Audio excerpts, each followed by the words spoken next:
छत्तीसगढ़, जीतू पटवारी आप हमारे साथ बने रहिए, विश्वास सारंग बने रहिए, डिप्टी सीएम छत्तीसगढ़ जुड़ रहे हैं। स्वागत है आपका टीएस सिंहदेव जी। सवाल बहुत सीधा है, एग्जिट पोल के आंकड़े आ रहे हैं, क्षमा करेंगे जी, एग्जिट पोल के आंकड़े आ रहे हैं, कांग्रेस को बढ़त दिखाई दे रही है, लेकिन बीजेपी भी बिल्कुल पीछे नहीं है। ऐसा लग रहा है कि टक्कर कांटे की भी हो सकती है, लेकिन बढ़त जरूर कांग्रेस को है। संतोष है इस बात का, और मुझे अभी भी विश्वास है कि कांग्रेस 60 के आसपास आएगी। लेकिन क्या आपको लगता है कि इस बार कांग्रेस, क्योंकि दमखम के साथ तो हर पार्टी लड़ती है, लेकिन कांग्रेस क्या एक बिखराव के साथ लड़ रही थी, उसका एक इंपैक्ट पड़ता हुआ दिख रहा है, या फिर आप गेज नहीं कर पाए? क्योंकि ऐसा लग रहा है आदिवासी बेल्ट में बीजेपी बहुत अच्छा कर रही है। आदिवासी बेल्ट में बीजेपी जो पिछली बार बहुत खराब प्रदर्शन किया था, वहां बहुत बेहतर कर रही है, और शहरों में बीजेपी अच्छा कर रही है।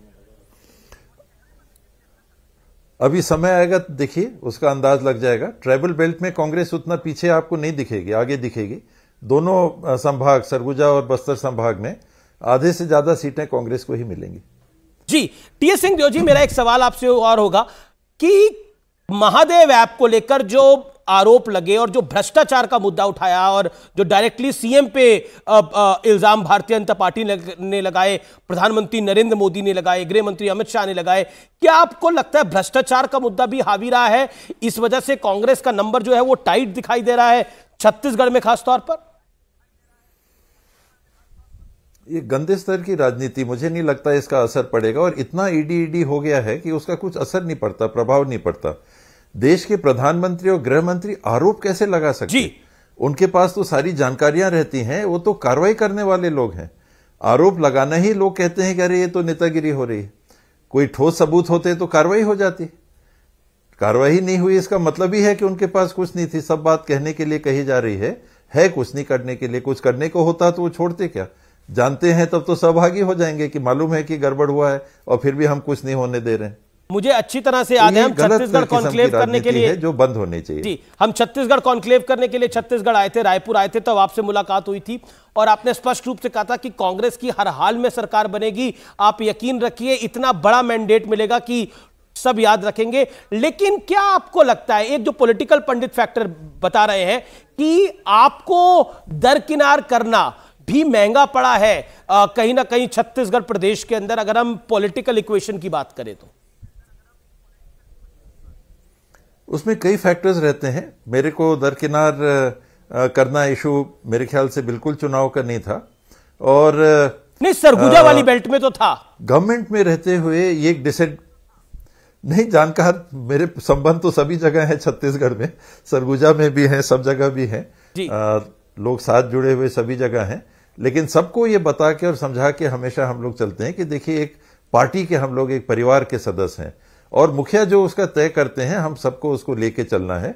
और हमने हर संभव सभी साथियों ने किया कि परिवार में कहीं कोई बिखराव ना आए, और मुझे नहीं लगता है कि कहीं आपको दिखा होगा कि वैसा विशेष कोई बात ही थोड़ा बहुत इधर उधर ना हो, ये संभव नहीं है। मैं कोई गलत बयानी भी नहीं करना चाहता, थोड़ा बहुत रहता है, लेकिन उसका नकारात्मक असर पड़े, अभी परिणाम आने दीजिए। मुझे नहीं लगता है कि वैसी बात आएगी सामने। आप बहुत बड़े नेता हैं, आपका कद बहुत बड़ा है। एक सवाल जो कि बहुत अहम है, मैं एक पोल को कोट कर रहा हूं, जन की बात का पोल है, उसके फाउंडर भी हमारे साथ हैं, प्रदीप भंडारी, वो भी आपसे कुछ पूछना चाहेंगे। कांग्रेस को 42 से 53 सीटों के बीच में मिल रही है, और भारतीय जनता पार्टी को 34 से 45 सीटों के बीच में मिल रही है। क्या आपको लगता है सर कि इस समय जो क्लोज इक्वेशन हमें इलेक्शंस में देखने को मिल रही है, एग्जिट पोल्स में, अगर ये रिजल्ट्स में भी आती है और कांग्रेस सिर्फ 3-4 सीटें अहेड होती है, तो क्या ये पूरा जो मुख्यमंत्री का पद को लेकर जो एक खींचतान है वो हमें देखने को मिलेगी? क्या आप भी एक प्रबल दावेदार हैं मुख्यमंत्री पद को लेकर? हम लोग कोई दावेदार नहीं है, पूरा हम लोगों ने साथ में बैठ के निर्णय किया, और शैलजा जी की उपस्थिति में मीटिंग की, कोर कमेटी की मीटिंग हुई, जिसमें भूपेश भाई भी थे, पीसीसी प्रेसिडेंट दीपक बैद जी भी थे, स्पीकर चरणदास महंत जी भी थे, ताम्रध्वज भाई भी थे, शिव डहरिया जी थे, मैं था, और हम सब ने बिल्कुल शांति से सोच समझ के ये कहा कि पिछले बार जो ये बात 2.5 साल की चली, ऐसा कुछ हम लोग को बिल्कुल नहीं होने देना है। हाईकमांड का जो फैसला होगा, और हम लोग आग्रह यही करेंगे हाईकमांड से कि आप तय करें, जिसकी जिम्मेदारी आप देंगे हम लोग सब मिलके साथ उनके साथ चलेंगे। जी प्रदीप कहीं कोई स्पेकुलेशन की इस बात गुंजाइश नहीं रही। जी प्रदीप, योर क्वेश्चन। जी टीएस सिंहदेव जी, प्रदीप भंडारी बोल रहा हूं जन की बात से। एक ग्राउंड पे ये डेटा के तहत ये सेंटिमेंट देखने को मिला था कि ग्राउंड पे पूरे के पूरे नॉर्दर्न छत्तीसगढ़ में लोग आपको काफी ज्यादा चाहते हैं और उनके मन में ये रोष था कि आपको मुख्यमंत्री नहीं बनाना कांग्रेस के लिए काफी ज्यादा नुकसानदायक हो सकता है, क्योंकि वहां पे आपका पर्सनल वोट बहुत सॉलिड था। आपको लगता है कि क्या कांग्रेस पार्टी जिस तरीके से उनको कम्युनिकेट करना चाहिए था आपके रिस्पेक्ट में, क्योंकि पहले बात हुई थी कि थोड़े समय बाद आप मीडिया में रिपोर्ट्स आई थी कि आप भी सीएम बन सकते हैं, वो नुकसानदायक हो सकता है? वरना पिछली बार 60-65 के अराउंड कांग्रेस पार्टी 60+ पे थी। आपको लगता है कि ये सेंटिमेंट जो है आपके प्रति, जो प्यार का सेंटिमेंट है नॉर्दर्न छत्तीसगढ़ के अंदर, वो एक एंटी कांग्रेस वोट में भी ट्रांसलेट हो सकता है बिकॉज पीपल फील कि you are not treated well? अगर वैसी बात होती, अगर उनके मन में ये भावना है तो आज भी चाहेंगे ना कि अगर मैं विधानसभा का चुनाव लड़ रहा हूं और कांग्रेस की बहुमत आए तो इनके चांस को जिंदा रखो। तो कांग्रेस की सीट हरा के मेरे चांस को वो जिंदा कैसे रखेंगे? अगर वो मेरे शुभचिंतक हैं या मेरे को आगे कोई जवाबदारी चाहते हैं कि मिले, तो ये चाहेंगे कि ज्यादा से ज्यादा सीट हम अपने एरिया से दें, ताकि आखिरी मौका है, चलो भाई अपने बीच का बंदा है, इसको शायद मौका मिल जाए। तो वो नेगेटिव सेंटिमेंट वैसे में नहीं जाएगा। मैं चुनाव नहीं लड़ रहा होता, ये ऐसी कोई बात होती या एकदम दिखता कि दरकिनार कर दिया गया है तो एक अलग बात होती, लेकिन इतना रिस्पेक्ट पार्टी ने दिया, इतना सम्मान दिया, इतने जगह दिए, नेशनल बॉडी में जगह दी, सेंट्रल इलेक्शन कमेटी में जगह दी, उप मुख्यमंत्री के रूप में भी उनने सम्मान दिया, तो वो ऑब्वियसली सबके बीच में ये जाता है कि नहीं, ये सीनियर लीडर्स के भी ध्यान में आदमी है। और उसको अगर और आगे का मौका देना है तो लोगों को हरा के कैसे मौका मिलेगा? लोगों को जिताएंगे तब तो उस आदमी को मौका मिलेगा। बिल्कुल, आप लोग जिताएंगे, लेकिन लास्ट टाइम भी आपको जिताया था, आपको मौका नहीं मिला। प्रदीप का सवाल उसी के इर्द गिर्द था। लास्ट टाइम भी आपको जिताया था, एक उस पूरी बेल्ट में होप थी कि आप सीएम बनने जा रहे हैं, इसलिए उन्होंने एक बहुत बड़ा मैंडेट दिया था। करणदास महंत के इलाके ने उनको बड़ा मैंडेट दिया था, लेकिन इस बार वो अगर मिसिंग होगा तो क्या वही एक फैक्टर हो रहा है जो क्लोज इक्वेशन बन रहा है? That's the question.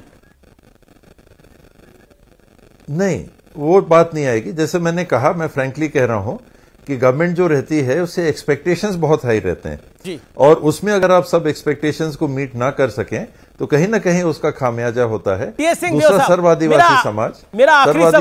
समाज के माध्यम से। जी, मेरा आखिरी सवाल, आप हमेशा बहुत स्पष्टवादी तरीके से अपनी बात को रखते हैं।